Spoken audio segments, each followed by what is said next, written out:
La grande édition, bienvenue dans votre nouveau rendez-vous quotidien avec l'actualité du Moyen-Orient. Voici le sommaire de ce journal.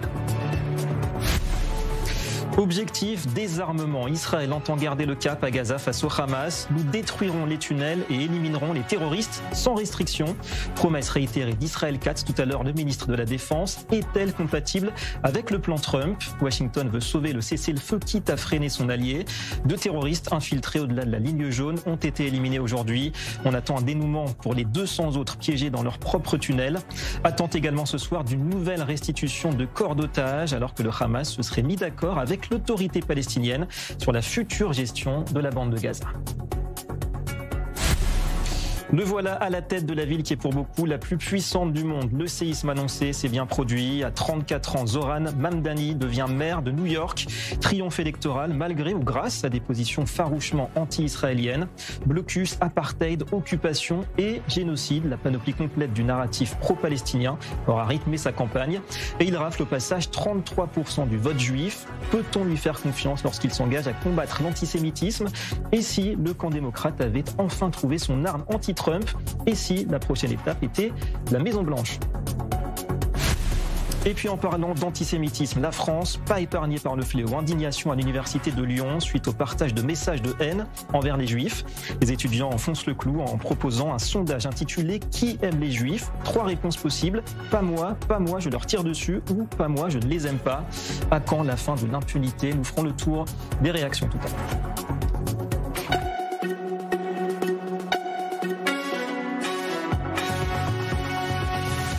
Voilà pour les titres. Bonsoir à tous. La guerre à Gaza a certes changé de forme. Pas de fond. Dans les tunnels ou dans les négociations, Israël cherche toujours la sortie du labyrinthe. Tension toujours perceptible sur le terrain. On va y rejoindre tout de suite notre envoyé spécial. Bonsoir Loïc Stéphir-Chokroun. Alors Loïc, une annonce d'abord. Restitution attendue un peu plus tard dans la soirée, a priori d'ici 1 heure environ, d'un corps d'otages. Effectivement, c'est l'organisation terroriste elle-même, le Hamas, qui l'a annoncé en milieu d'après-midi vers 21h heure locale. Restitution d'une nouvelle dépouille d'un corps d'otage israélien. Ce serait, si cela se confirme, du côté de la Croix-Rouge également, du côté de Tsahal également, l'armée israélienne. Ce serait une restitution pour la 2e journée consécutive. Pour rappel, le Hamas aurait dû restituer toutes les dépouilles des otages israéliens il y a déjà 2 semaines de cela, mais on le sait, l'organisation terroriste joue la montre en ce moment. Et alors on se parle, il reste 7 dépouilles d'otages israéliens dans la bande de Gaza. La dépouille qui a été trouvée aujourd'hui, elle aurait été trouvée toujours selon le Hamas du côté de Shejaïa, comme hier finalement. Shejaïa, ça se trouve à l'est de Gaza City. On a eu pas mal de rumeurs ce soir, Loïc. Donc aujourd'hui encore des terroristes éliminés et puis toujours ce casse-tête des fameux 200 terroristes qui sont coincés dans leur tunnel. Oui, effectivement, selon les estimations israéliennes, de 150 à 200 terroristes seraient coincés dans plusieurs tunnels du sud de la bande de Gaza, dans les quartiers de Khan Younes notamment. Il faut savoir que ces centaines, plutôt ces 200 terroristes, arrondissons à 200 David, auraient en leur possession la dépouille du soldat Hadar Goldin qui était tombé plutôt en 2014 lors d'une précédente opération israélienne dans la bande de Gaza. Et le Hamas joue la montre. Le Hamas fait du chantage également. Que faut-il retenir du côté israélien? Eh bien, le chef d'état-major de l'armée israélienne se veut plutôt rassurant, du moins pour la famille d'Hadar Goldin, si l'on se place de leur point de vue. Il préconiserait que les 200 terroristes pourraient sortir avec un passage sûr, c'est-à-dire en possession de la dépouille d'Hadar Goldin.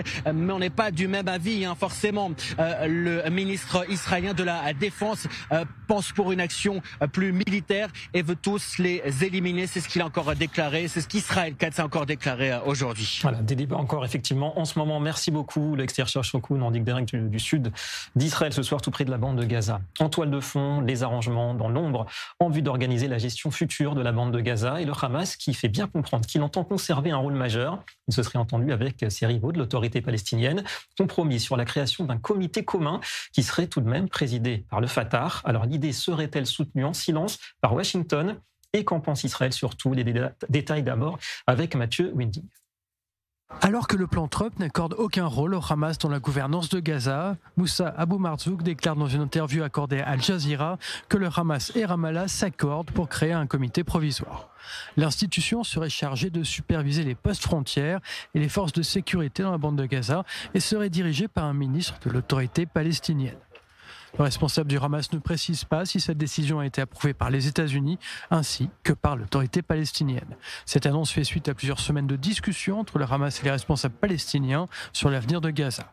Un nom pour diriger le nouveau comité revient régulièrement dans la presse arabe, celui du ministre de la Santé de l'autorité palestinienne, Majed Abou Ramadan. Le plan Trump prévoyait une autorité palestinienne réformée. Cette nomination ne serait d'ailleurs pas bien vue à Jérusalem. Abou Marzouk accuse Israël d'empêcher les casques bleus d'entrer dans les zones sous contrôle de Tsahal. Le cadre de l'organisation terroriste n'a pas voulu répondre à la question du désarmement du Hamas. Il dit cependant qu'il n'y aura pas de vide à Gaza et que sans le Hamas, il y aurait le chaos. Selon CNN, l'administration Trump travaille actuellement à une résolution du Conseil de sécurité des Nations Unies visant à déployer une force multinationale à Gaza.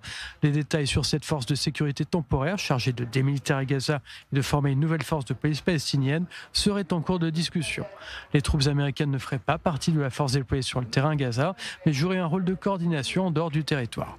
Le ministre des Affaires stratégiques, Ron Dermer, aurait collaboré avec des responsables américains pour réviser la proposition qui prévoit que les forces américaines et alliées sécurisent les frontières de Gaza, protègent les civils et supervisent le processus de démantèlement de l'infrastructure militaire du Hamas.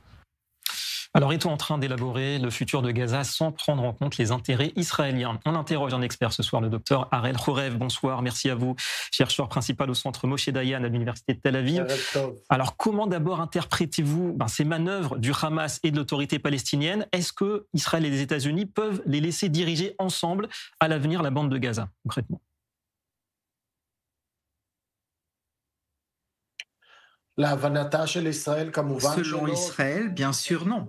Ça n'est pas ce qui est censé avoir lieu et cela est précisé dans l'accord de cessez-le-feu et dans les 20 points de Trump. Et le Hamas n'est pas censé faire partie de la direction de Gaza, ils doivent être désarmés totalement. Mais il faut dire que pour l'instant, une réalité se met en place où les Américains et l'ISF limitent énormément les actions israéliennes. Beaucoup de provocations dont on n'entend pas parler, mais c'est chaque jour que ça a lieu, des tirs et autres, et Israël ne peut pas réagir. Mais Israël a une conception stratégique stipulant que la situation à Gaza ne restera pas en l'étang. Il ne fonctionnera pas et qu'en fin de compte, nous allons revenir au combat pour terminer le travail avec le Hamas. Pas seulement Israël a cette estimation, mais à Washington aussi et ailleurs. Et dans certains milieux palestiniens, on comprend que c'est vers là que l'on va. En d'autres termes, il y a un fossé énorme entre les déclarations optimistes et les déclarations d'intention que nous entendons des Américains par rapport à ce qui se passe en réalité sur le terrain. Alors effectivement, avant de parler d'après-guerre, il faut que la guerre soit vraiment terminée. Vous pensez qu'il y a un risque que la phase 2 du plan Trump finalement ne voit jamais le jour? D'ailleurs, ce serait quoi l'élément déclencheur? Qu'est-ce qui pourrait faire reprendre clairement et ouvertement les hostilités d'après vous? Écoutez, actuellement, si nous regardons ce que disent les partenaires arabes, qui sont des partenaires vitaux dans ce domaine, l'Arabie saoudite, les Émiratis, qui disent, vu l'état des lieux maintenant, nous ne parierons pas $1, ni n'investirons $1, tant que le Hamas reste sur le terrain avec des armes, etc. Il y a un vrai problème, par exemple, la Jordanie regarde disant qui va désarmer le Hamas. Il n'y a pas de système ou même de processus selon lequel le Hamas doit être désarmé. Tout cela semblerait des conditions pour passer à la deuxième étape. Alors peut-être que les Américains vont nous dire, écoutez, patientez, ça finira par avoir lieu, et pourtant on va continuer à avancer vers la deuxième étape. Il va falloir voir comment Israël va réagir. Personnellement, je ne suis pas pour. Je pense que tout ce qui est temporaire finit par devenir permanent. Et c'est une dynamique extrêmement dangereuse. Et on n'a pas encore parlé d'autres problèmes, comme par exemple l'intégration des Turcs dans cette force multinationale. Et donc, j'espère vraiment qu'Israël va préserver ses intérêts vitaux et va choisir ses combats, parce que ça n'est pas la peine d'avoir de friction sur n'importe quoi avec les Américains, mais certains points, il ne faut en aucun cas y renoncer. Donc, en 2 mots, pour conclure, les Américains qui souhaitent voir très vite cette force internationale être installée en janvier, ils parlent du mois de janvier. Pour vous, c'est pas réaliste?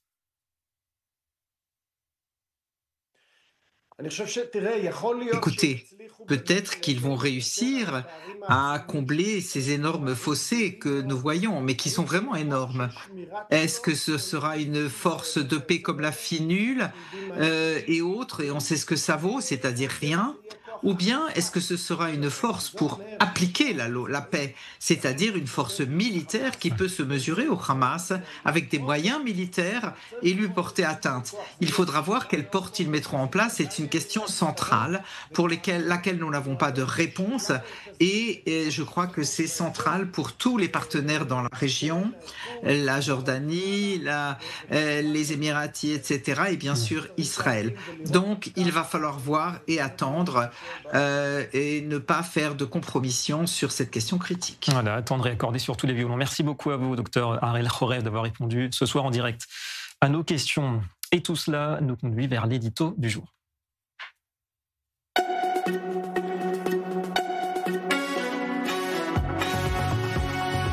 On l'a bien compris, pas facile d'y voir clair en ce qui concerne l'avenir de Gaza et l'après-guerre s'il y en a un. Certains protagonistes sèment la confusion à coups de déclarations contradictoires. Lesquelles, Christian Ballard? C'est la question qu'on vous pose ce soir. Vous pensez à la Turquie et à son allié, le Hamas. C'est votre édito ce soir. Parlons peu, mais parlons bien, David. Le Hamas et son allié, la Turquie, se moquent du monde quant à l'avenir de Gaza, qui s'annonce de plus en plus trouble et confus. Que nous dit le Premier ministre turc Recep Erdogan? Ce n'est qu'en échange de la mainmise turque sur la bande de Gaza que le Hamas cédera le pouvoir. Une façon pour ce dernier d'actionner en sous-main son contrôle de Gaza. Erdogan veut s'assurer de l'avenir de Gaza et de sa reconstruction, et ultérieurement du déploiement d'une force armée internationale qui contrôlera Gaza sous l'égide du Conseil de sécurité des Nations Unies. Le ministre des Affaires étrangères turc, Hasan Fidan, enfonce le clou en déclarant « Le Hamas est prêt à céder le pouvoir ». Le problème, c'est que si le rôle de la Turquie est bien perçu par Donald Trump, on le sait, pour son appartenance à l'OTAN, avec la deuxième armée derrière celle des États-Unis, il ne l'est pas, en revanche, par Israël. Et puis rappelons-le, la Turquie est considérée depuis longtemps comme suppôt du Hamas et de l'unité palestinienne. Maintenant, pour compliquer la tâche, vient se greffer sur les velléités turques l'accord entre le Hamas et l'autorité palestinienne qui s'entendent pourtant comme chiens et chats depuis longtemps. En tout cas, cet accord ne semble pas faire partie du plan de Donald Trump. Le haut responsable du Hamas, Abu Marzouk, demeure flou sur la suite. Il parle de mise en place d'un comité temporaire chargé de gérer la bande de Gaza au nom de l'autorité palestinienne. En aucun cas, il n'est fait allusion au désarmement du Hamas. Et puis on le voit bien, la plupart des pays arabes n'ont pas envie d'être confrontés au Hamas. On peut utiliser alors les vieilles formules « courage, fuyons » ou « sauf qui peut », elles sont plus que jamais de circonstance. Ouais, des formules pas si vieilles. Merci beaucoup, Christian Ballard, depuis Paris et nos studios. Et alors qu'on attend encore 7 corps d'otages à restituer, celui du soldat Itai Shen, tombé en héros au combat le 7 octobre, et revenu en Israël, âgé de 19 ans. Il était le dernier otage à posséder la nationalité américaine. Son parcours et les hommages qui lui sont rendus aujourd'hui, résumés en images par Mathieu Winding. Itai Ren est tombé au combat le 7 octobre. Il avait 19 ans. Après 760 jours aux mains des terroristes de Gaza, il est enfin rentré en Israël. Batan Langrest, qui avait combattu avec lui dans le même tank lors de la bataille de Nahal Oz, lui a rendu hommage sur Instagram. L'organisation terroriste du Hamas affirme que le corps d'Itai Ren a été retrouvé au nord de Gaza City dans le quartier de Tchedjaya mardi après-midi. La dépouille d'Itai Ren a été ensuite remise à la Croix-Rouge dans la soirée, qui l'a ensuite conduit à un point de rendez-vous avec Tsahal. Une brève cérémonie autour du cercueil du sergent Itai Ren a eu lieu avant de quitter la bande de Gaza. Le corps a ensuite été transporté à l'Institut médico-légal à Tel Aviv. Itai Ren était le deuxième fils d'une fratrie de 3 garçons. Itai a grandi à Netanya, c'était un élève aux résultats scolaires excellents et aussi un athlète prometteur. Il adorait jouer au basket, faire de l'escalade et voyager en Israël. Avant de rejoindre Tsahal, il avait travaillé pendant l'été comme moniteur dans une colonie de vacances. La famille d'Itai, qui était citoyen américain, a été très impliquée dans le combat des familles d'otages. Elle avait décidé de ne pas observer le deuil traditionnel de 7 jours tant qu'il ne serait pas rentré en Israël et inhumé.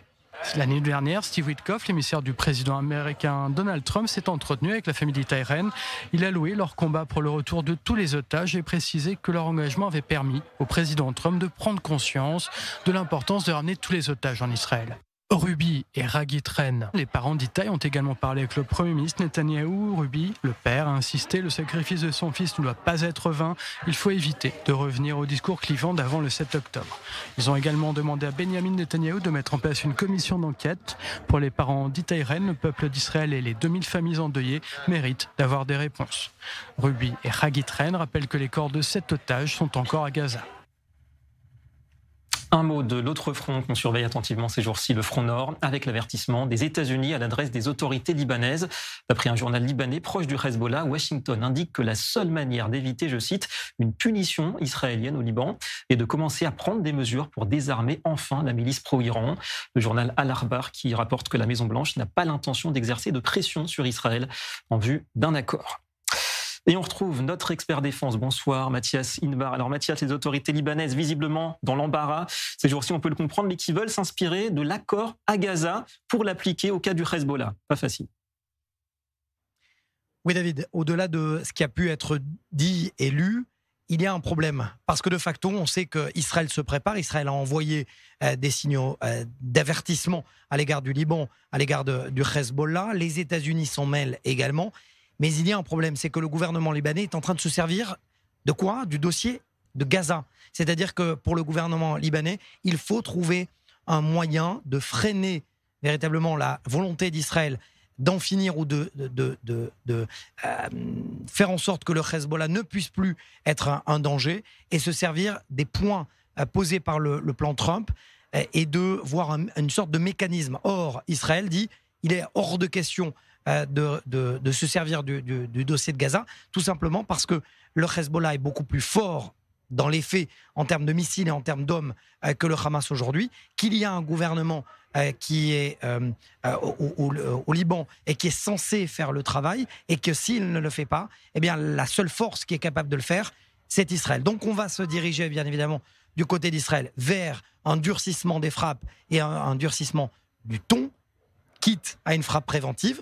De son côté, le gouvernement libanais va essayer de se servir de la guerre stratégique, de la guerre des mots et de ce qui se passe à Gaza. On l'a bien vu, ni le Hezbollah, ni le Hamas ne comptent désarmer. Donc, pour l'instant, c'est une sorte de statu quo. Alors, statu quo, Mathias, d'ailleurs, ce soir, 21h, heure de Paris, notez bien, vous reviendrez sur ce qui se passe au Liban, évidemment, et à Gaza, mais pas seulement. Rendez-vous avec la nouvelle formule de votre magazine Défense. Alors de quoi on va parler ce soir dans Défense? Impossible de ne pas parler de la situation, on vient d'en parler, de Gaza, du Liban. On va revenir bien évidemment aussi sur la guerre lancée par Donald Trump contre le Venezuela. S'agit-il, et on va poser la question à un expert qui se trouve au Mexique d'ailleurs, s'agit-il d'un effort de guerre ou d'un effort de guerre politique? Vous allez le voir, d'ailleurs la frontière entre les deux est assez mince. Et puis en fin d'émission, restez connectés parce qu'on va parler d'un sujet qui est peut-être méconnu, la dissuasion nucléaire, à travers un film de Netflix où comment les États-Unis ne parviennent pas à intercepter un missile intercontinental à ogive nucléaire. Est-ce que c'est un scénario plausible ou pas? Ou alors est-ce que la contre-attaque nucléaire est envisageable ou pas? On le verra bien évidemment dans Défense, ou comment la fiction rattrape la réalité, ou peut-être l'inverse. Soyez au rendez-vous, 21h30, heure française, 22h30, heure israélienne.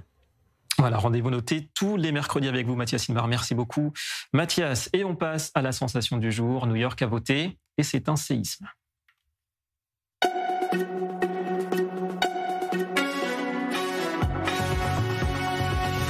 La victoire attendue de Zoran Mamdani ne souffre aucune contestation. L'étoile montante du camp démocrate s'installera le 1er janvier prochain dans le fauteuil de maire de New York. Près de 50% des votes contre 41 seulement pour son rival, Andrew Cuomo. Il devient donc le 111e dirigeant de la ville, le plus jeune, le premier musulman avec des positions, on le sait, anti-israéliennes. Tout cela méritait bien un discours de victoire offensif. Ici, nous croyons qu'il faut défendre ceux que nous aimons, qu'ils soient immigrés, membres de la communauté transgenre ou bien l'une des nombreuses femmes noires que Donald Trump a licenciées de la fonction publique fédérale. Après tout, s'il y a bien une ville qui peut montrer à une nation trahie par Donald Trump comment le vaincre, c'est celle qu'il a vu naître. Et s'il y a bien un moyen de terrifier un despote, c'est en s'attaquant aux racines mêmes de son pouvoir. New York restera une ville d'immigrants, une ville construite par des immigrants, animée par des immigrants, et à compter de ce soir, dirigée par un immigrant. Voilà, Zoran Mamdani dans la foulée de l'annonce de sa victoire. Coïncidence ou pas, peu après l'annonce des résultats, une croix gammée a été taguée sur une yeshiva de Brooklyn à New York. Alors faut-il s'attendre à une vague d'Alia, comme le souhaite d'ailleurs le ministre israélien Amichai Shikli, qui n'est pas le seul.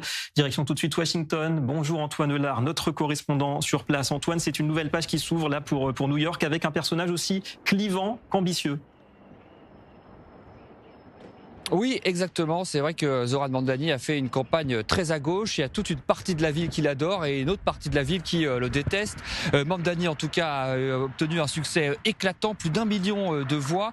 Ça n'était pas arrivé pour un maire à New York de faire un score aussi élevé depuis les années 60. Mamdani, donc, avec son programme très à gauche, qui promet la gratuité des bus, la gratuité des crèches, qui veut geler les loyers. Et pour financer tout cela, il veut taxer les riches. Les riches new-yorkais ont d'ailleurs tout fait pour essayer de lui barrer la route. Ils ont financé des campagnes de publicité négatives, ils ont financé également la campagne de son adversaire, mais rien n'est à fait. Zoran Mamdani s'est largement imposé. Ce qui est vraiment frappant aussi, c'est que pendant son discours de victoire, dont vous avez diffusé un extrait, il s'est positionné clairement comme le chef de file de la résistance à Donald Trump. Toute une partie de la gauche applaudit. Elle s'est trouvée une nouvelle égérie pour tenir tête à Donald Trump. Alors Mamdani a également eu un mot pour la communauté juive de New York, qui est très importante et qui, vous l'avez dit, s'inquiète après cette élection. Mamdani est un pro-palestinien revendiqué, ce qui lui a valu d'être accusé d'antisémitisme par ses opposants. Mamdani qui a balayé ces accusations hier soir. Il dit qu'il sera le maire également des Juifs, un maire qui luttera contre l'antisémitisme, qui luttera également contre l'islamophobie. Il met les deux discriminations côte à côte. En tout cas, Donald Trump hier soir a également passé une très mauvaise soirée parce qu'on votait aussi dans d'autres États, la Virginie et le New Jersey, pour élire les gouverneurs.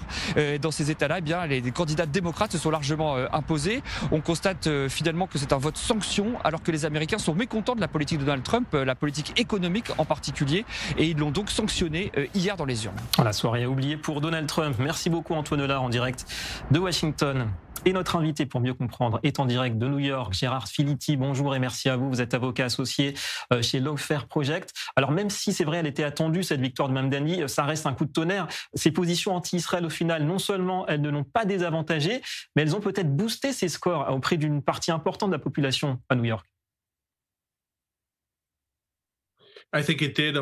Oui, absolument. Je pense que beaucoup d'électeurs, Mamdani, c'est pas inattendu qu'il soit élu, on s'y attendait, mais c'est quand même choquant que ces discours de haine envers Israël et des passions antisémites qui s'élèvent à New York, c'est quelque chose qui transmet un message avec les votants anti-Israël, les éléments radicaux dans le parti de New York radical du côté des démocrates qui l'ont élu. Alors c'est ça, parce que Mamdani devient peut-être la figure dominante que les démocrates attendaient depuis Barack Obama.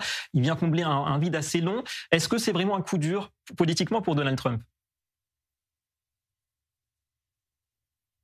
Non, je ne pense pas que ça pose un problème pour Trump. Il y a une disconnexion entre ce qu'un maire de New York peut faire et l'autorité et les pouvoirs d'un président. On pourra voir peut-être le président Trump défendre, par exemple, des positions des Juifs à cause de la victoire de Mamdani à la mairie de New York. Mais par contre, la frange radicale du Parti démocrate, le Parti démocrate est en train de changer, devient très extrême. Et c'est ça que l'on voit avec la victoire de Mamdani. Donc c'est ça, un fossé, une fracture qui se creuse entre le Parti démocrate qui est de plus en plus sous l'emprise de son aile gauche et puis les républicains qui sont peut-être de plus en plus à droite. C'est ça, il y a un fossé maintenant ?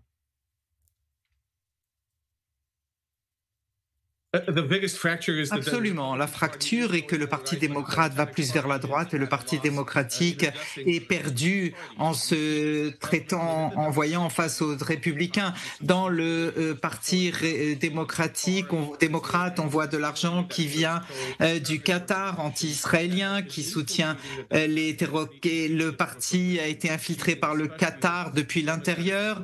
On voit aussi les mouvements socialistes démocrates dans le parti.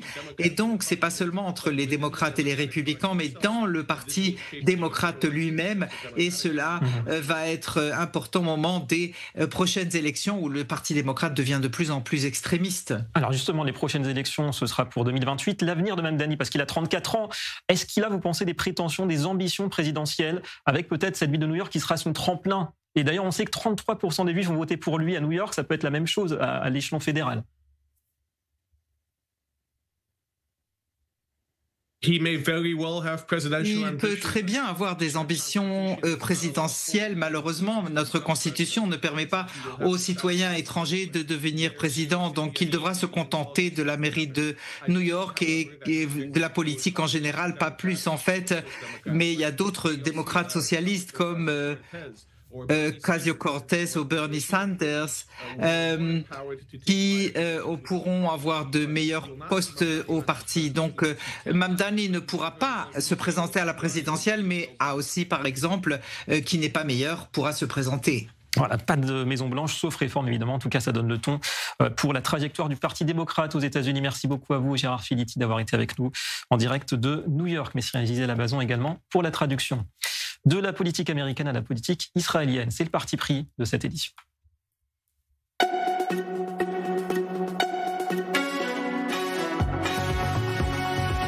On va bien sûr évoquer les suites du scandale qui bouleverse Israël en ce moment, l'affaire Sde-Teman. Combien de rebondissements et de révélations heure après heure. Daniel Haïk nous a rejoint, notre analyste.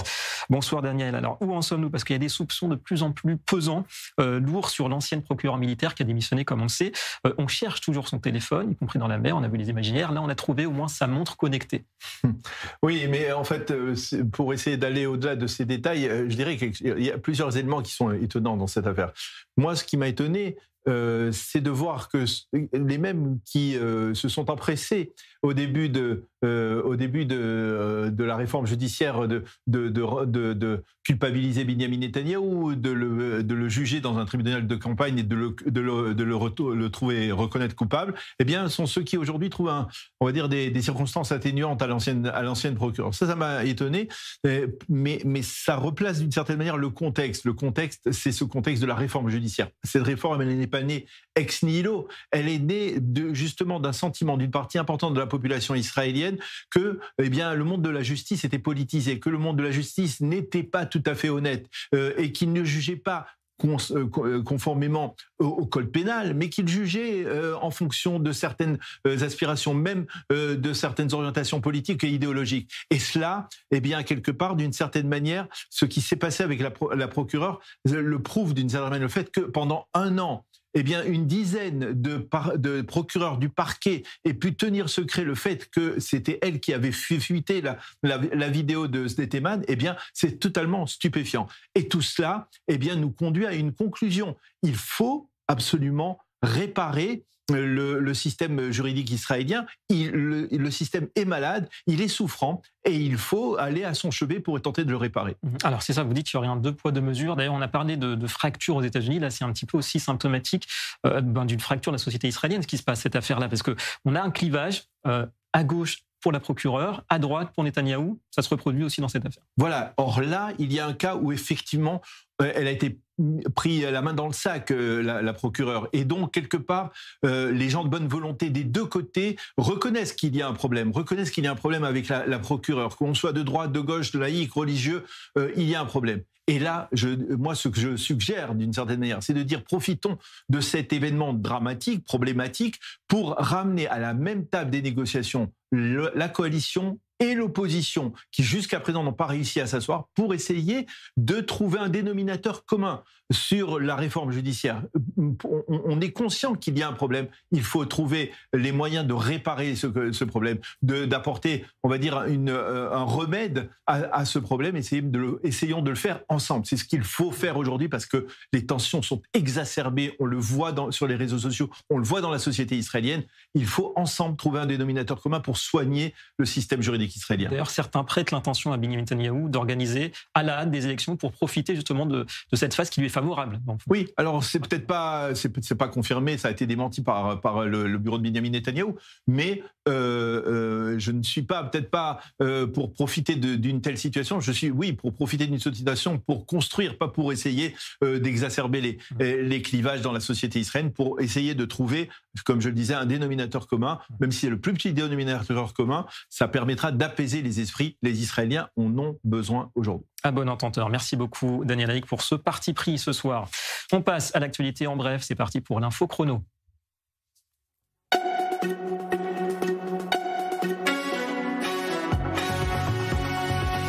Faut-il punir les terroristes uniquement lorsqu'ils sont parvenus à leur fin? La juge Daphna Barak-Erez de la Cour suprême a donné sa réponse. Elle s'oppose à la démolition de la maison du terroriste ayant planifié l'attentat à la bombe dans des autobus de Bat Yam en février dernier.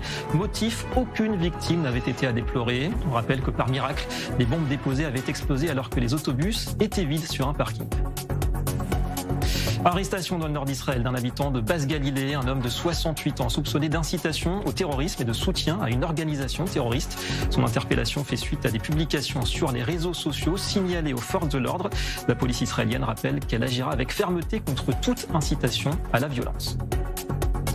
La suite du jeu du chat et de la souris entre l'Iran et l'AIEA. Raphaël Grossi, le patron de l'agence onusienne, estime que Téhéran doit sérieusement améliorer sa coopération avec les inspecteurs des Nations Unies, faute de quoi une escalade des tensions est à redouter avec l'Occident. Depuis la guerre des 12 jours, en juin dernier, l'AIEA a mené une dizaine d'inspections, mais elle n'a pas eu accès aux fameux sites sensibles de Fordo, Natanz et Ispahan.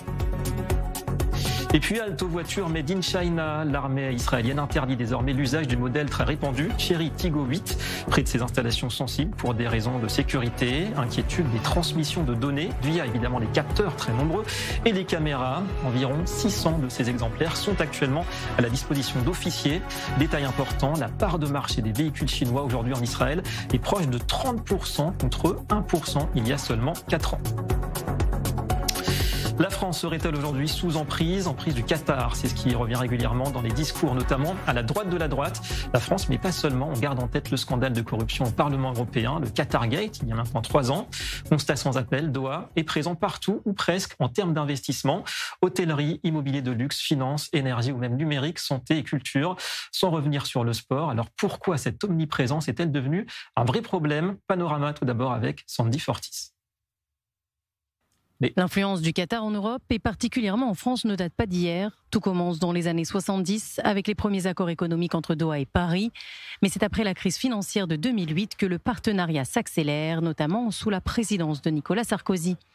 À cette époque, la France ouvre largement la porte aux investisseurs qataris avec des avantages fiscaux considérables. Pas d'impôt sur la fortune immobilière ni sur les plus-values à la revente. Résultat, en quelques années, le Qatar devient un acteur majeur de l'économie française. Ses fonds souverains pèsent aujourd'hui des centaines de milliards de dollars en Europe, dont près de 30 milliards investis en France. Et ce n'est qu'un début. L'émir du Qatar a promis 10 milliards d'euros d'investissements supplémentaires d'ici 2030, dans des secteurs aussi variés que le luxe, la finance ou l'énergie.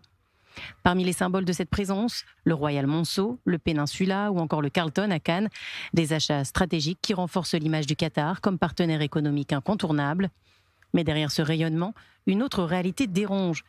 L'émirat est régulièrement critiqué pour son soutien à certains mouvements islamistes, notamment les frères musulmans, une stratégie d'influence qui, selon plusieurs observateurs, viserait à peser sur les institutions européennes et sur la société civile. En France, ces liens nourrissent l'inquiétude quant au risque d'ingérence religieuse et aux atteintes possibles à la laïcité. Sur le plan diplomatique aussi, Doha avance en terrain glissant. Le Qatar joue les médiateurs dans les conflits du Proche-Orient tout en maintenant des relations avec des acteurs controversés comme le Hamas ou l'Iran. Et le Qatargate n'a fait qu'ajouter au malaise soupçons de corruption, financement occulte et influence politique à plusieurs niveaux.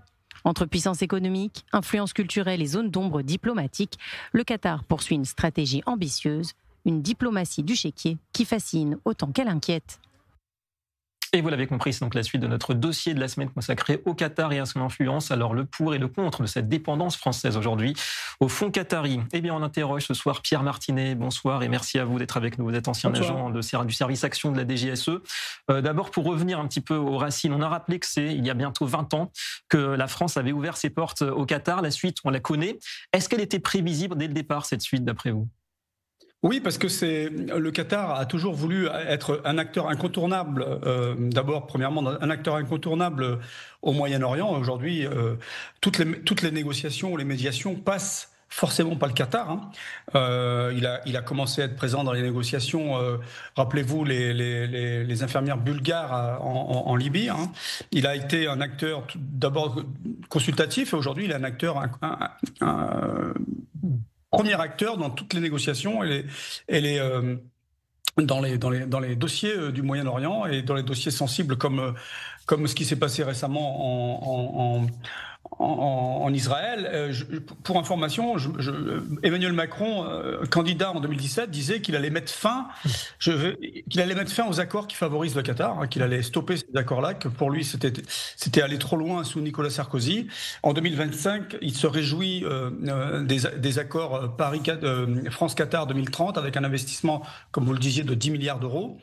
Et le Qatar a une stratégie qu'on appelle le soft power, et qui est d'investir dans tous les domaines. Et il y a un domaine que vous n'avez pas cité, c'est le domaine de la culture. Énormément c'est important. Oui, le domaine de la culture. Ils sont en train de s'infiltrer également dans le domaine de la culture, et toucher le domaine de culture, ça touche à notre civilisation, à l'essence de ce que nous sommes. Il y a aujourd'hui, le Qatar a investi dans certains candidats pour des présidences comme pendant le printemps arabe avec les frères musulmans en Égypte. Ça s'est mal terminé. En revanche, pour moi, je pense que le Qatar va investir dans quelques années dans un candidat musulman à la présidence de certains pays en Europe et notamment en France, et on aura on aura la même mise. On aura la pieuvre qatari qui aura réussi son coup. Le dossier, tous les dossiers sulfureux du Qatar, ça passe ça passe à la trappe, on n'en parle plus. Les soupçons de corruption sur l'attribution de la Coupe du Monde au Qatar, alors, ça passe sous la trappe. Ça, on en a parlé hier, effectivement, du sport, mais on a très peu de temps, malheureusement, mais on voulait savoir, parce que c'est vrai que tout part de la crise économique qui est latente en Europe depuis très longtemps. Cette dépendance financière, est-ce qu'elle s'est transformée, vous direz, aujourd'hui, en forme de soumission politique, avec l'exemple du Qatargate, entre autres ? Soumission politique, soumission idéologique, et on est aujourd'hui les marionnettes du Qatar dans tous les domaines. Et les domaines, le Qatar a aussi influencé, a décidé l'intervention en Libye, par exemple. Donc, vous voyez, on est vraiment aux ordres du Qatar, et quand on voit les relations qu'a... C'est simple, quand on voit un président en 2017, quand il est candidat, qui dit qu'il va stopper les accords avec le Qatar, et en 2025, il fait tout l'inverse. Donc, entre-temps, il a compris qu'il ne pouvait plus rien faire sans le Qatar, et aujourd'hui, le Qatar a la même mise dans tous les domaines français. Ouais. Et n'oublions pas que le Qatar, aujourd'hui, c'est un islam rigoriste, c'est protection des frères musulmans, protection du Hamas. Donc, vous voyez, c'est à la fois... rien n'est gratuit. Voilà, rien n'est gratuit pour le Qatar, la partie religieuse, et ils ont vraiment un objectif. L'objectif, c'est de dominer l'Europe, et de dominer l'Europe grâce notamment au soft power. Donc, agenda islamiste, on a beaucoup parlé cette semaine. Alors, une petite touche peut-être d'espoir quand même, Pierre Martinet. Est-ce que c'est pas encore game over là pour la France et pour l'Europe ? C'est-à-dire qu'il y a des moyens encore peut-être de freiner cet accès des Qataris à l'Europe. Comment on ferait d'ailleurs, d'après vous ? Pour moi, c'est très difficile. Aujourd'hui, l'état économique de la France est lamentable. Donc, le Qatar est une bouée de sauvetage. Le Qatar est une bouée de sauvetage, mais rien n'est gratuit. Ils ont une feuille de route, ils ont des objectifs qui va au-delà de l'argent. Ils ont aussi l'investissement, l'après-pétrole, hein, comme l'Arabie Saoudite qui mise sur le tourisme religieux, hein, qui est très important en Arabie Saoudite. Mais le Qatar aujourd'hui est un acteur incontournable dans la politique et l'idéologie européenne et française.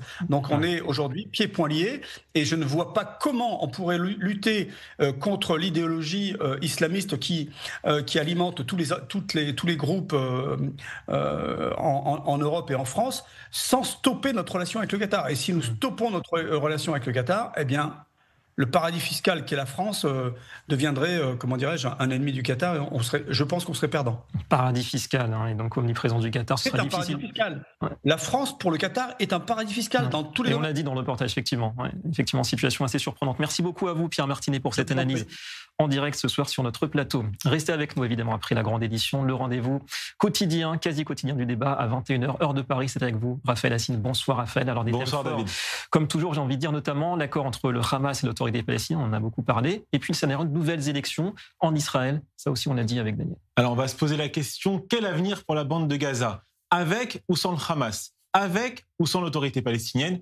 Avec ou sans Tsahal dans la bande de Gaza? On évoquera ensuite les élections législatives en Israël à prévoir en 2026. Benyamin Netanyahou est-il le grand favori de nos débatteurs? Vous savez bien, vous avez compris, 2 diront non et 2 diront oui. C'est le concept de l'émission. Et en fin d'émission, nous allons recevoir pour la carte blanche une véritable star de TikTok, d'Instagram et de Snapchat. Elle s'appelle Anaëlle Krief. Elle casse tous les scores et elle viendra ici en plateau pour la carte blanche. Et bien voilà, une raison de plus de ne pas manquer ce rendez-vous. Ça se débat ce soir, 21h, heure de Paris. Merci Raphaël. Merci à vous, David. Et à tout à l'heure. Et on va parler, comme promis, de l'antisémitisme en France.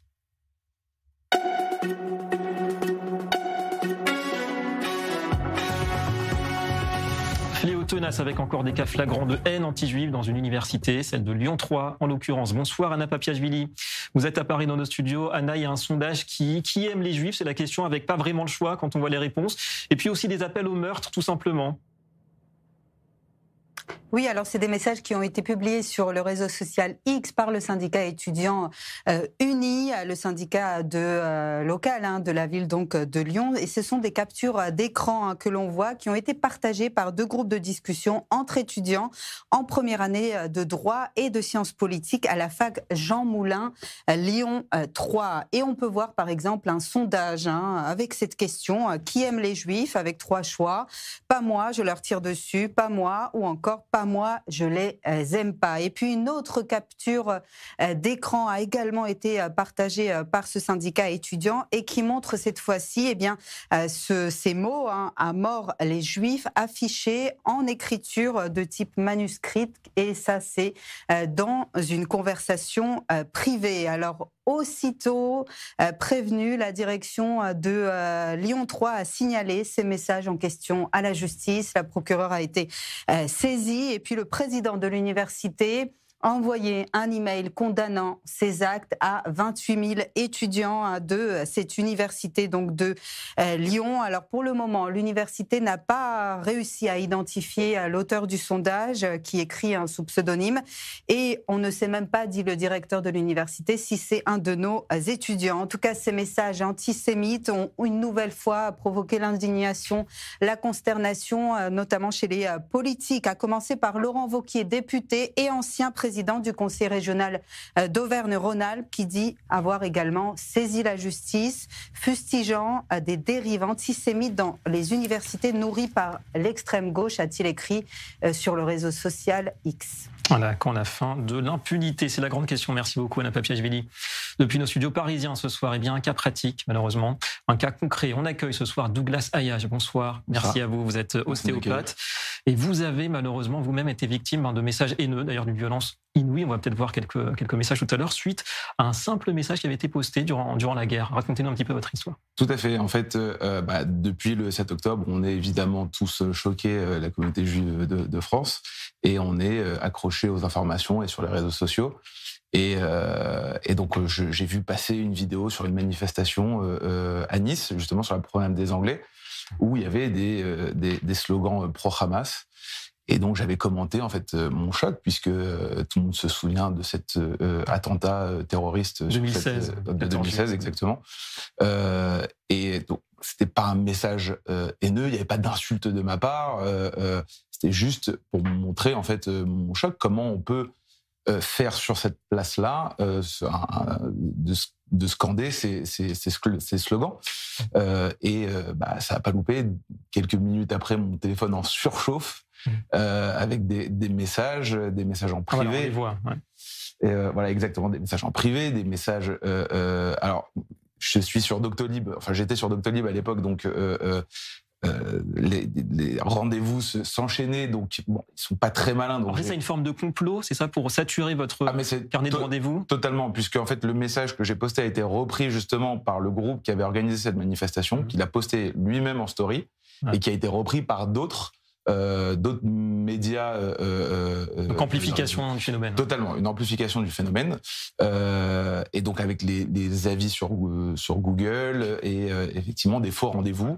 Voilà, on voit, il faut booker son agenda de rendez-vous Doctolib et ne pas y aller pendant plus d'un mois. Il va comprendre. Voilà, ça fait partie des messages que vous pouvez voir effectivement. Exactement. Donc j'ai pensé à mes collègues médecins qui auraient pu aussi souffrir de ce genre de déconvenues.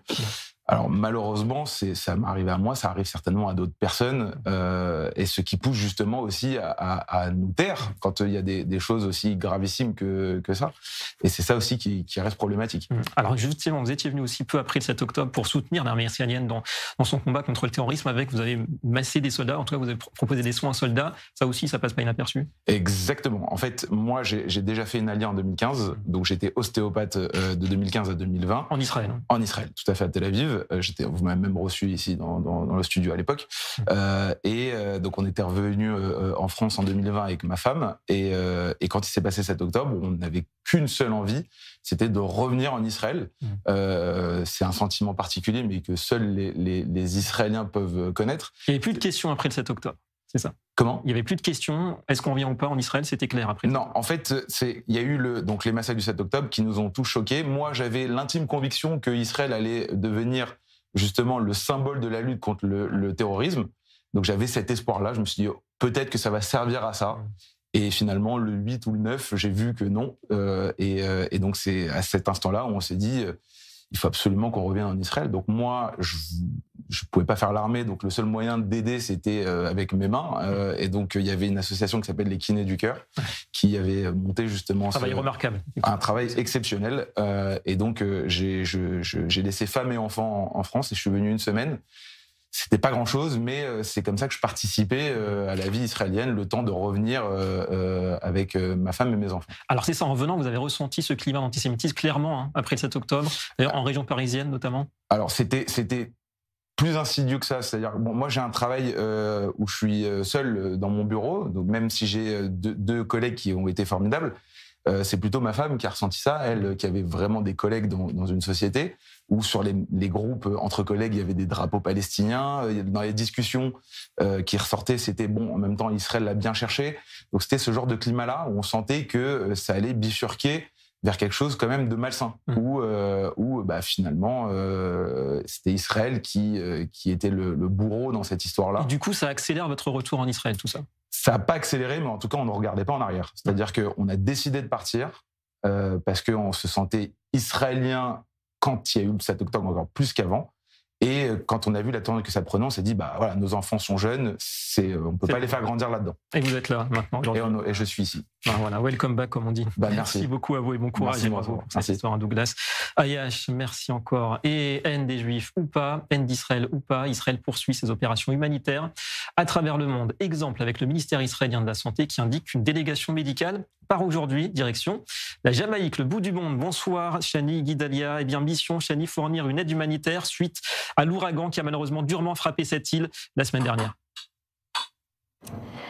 Oui, David, la délégation médicale part aujourd'hui. C'est donc une opération humanitaire qui est coordonnée par le ministère de la Santé et le ministère des Affaires étrangères. Cette délégation, elle comprend une trentaine de médecins, infirmiers, membres du personnel paramédical qui proviennent d'hôpitaux israéliens. Donc les équipes israéliennes devront intervenir dans 2 hôpitaux jamaïcains qui accueillent les victimes des zones sinistrées en renfort du personnel local pour fournir des soins d'urgence et une assistance médicale. Au-delà de cette délégation médicale, il y a aussi des organisations juives et israéliennes qui sont venues en aide à la population jamaïcaine qui est victime de cet ouragan. Il y a notamment l'organisation IsraAid, l'ONG humanitaire israélienne, qui a dépêché une équipe d'urgence pour fournir de l'eau potable, des services d'assainissement et un soutien psychologique. Il y a aussi SmartAid qui a envoyé des batteries, des panneaux solaires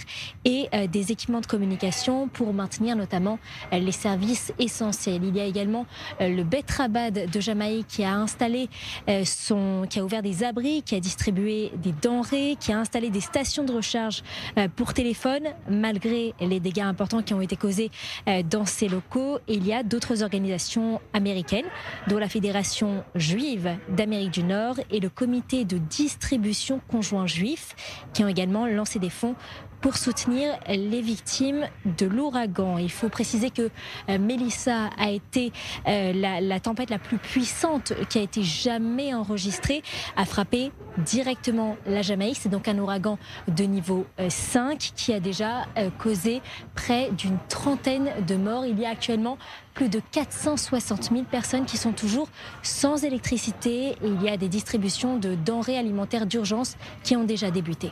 Voilà, bel exemple de solidarité Israël aux côtés de la Jamaïque. Merci beaucoup, Shandi Guidalia. On va terminer avec un reportage empli d'émotions.